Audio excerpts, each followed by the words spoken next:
I was supposed to be at home watching Lulu, which I was, right? But I was not supposed. I wasn't going to go anywhere that day, so that's cool.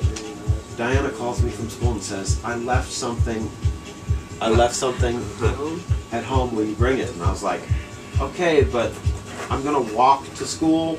It wasn't that far. I'm not going to drive it over there because and I had to think for a minute. And I was like, I hurt my back because I didn't want her to know I was tripping my brains. So I walked to school with Lulu, you know, in the little baby stroller, and with whatever Diana left behind. And a couple of weird things happened on the way. Like I saw this really ugly dog barking at me, and before I was aware of it, I started saying this in this accent to it. I was like, "You look more like a pig than a dog. You'd like to have a bite of me leg now, wouldn't you?" And I was like, where the fuck did that come from? I've got like an inner leprechaun or something, man. and then when I got to the school, everyone was like mutants, man. It was like every face was so different and yet kind of different from itself. And I was like, wow, stop tripping out on these kids' faces. And I went in, and Diana was like, well, now that you're here, we're all having lunch, so let's sit in the courtyard and have lunch. And I sat with all these beautiful flowers and nice gardening that had been done in the courtyard with teachers, and we're all eating this stuff on a tray. And Diana starts spreading this butter, like this really dense yellow butter on something, and I was like, wow, man, you got that radium watch style butter. And she like did a double take and looked at me and said, what?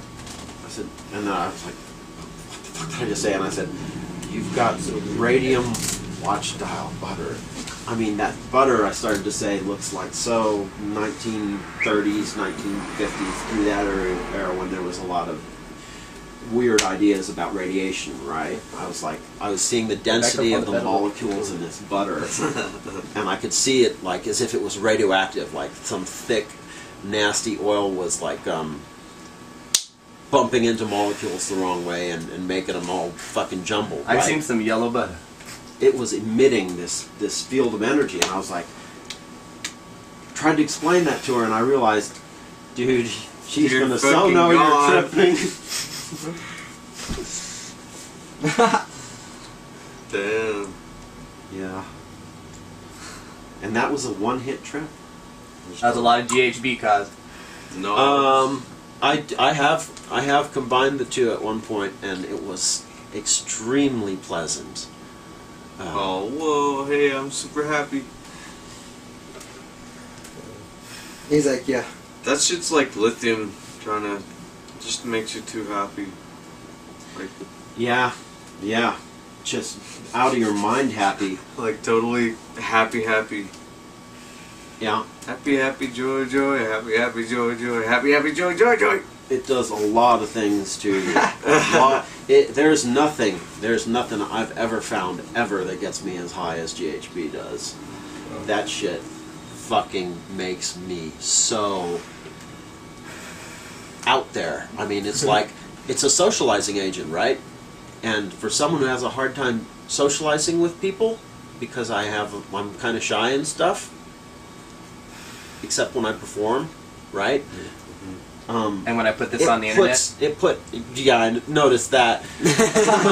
It puts, yeah, put it on YouTube. It puts all of the things that you have inside out there.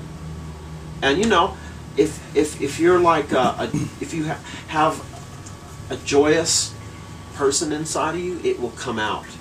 It will be there in front of everybody. I would go to the fucking grocery store I worked in, all G'd out, and you know, I'd be greeting all the customers really well. And also, of course, every attractive female looked just so hot to me, and it was like it's like it amplifies all the feelings of all the comfortable and pleasurable feelings that there are amplified. And to this such is an that extent. GBH? GHB? Yeah.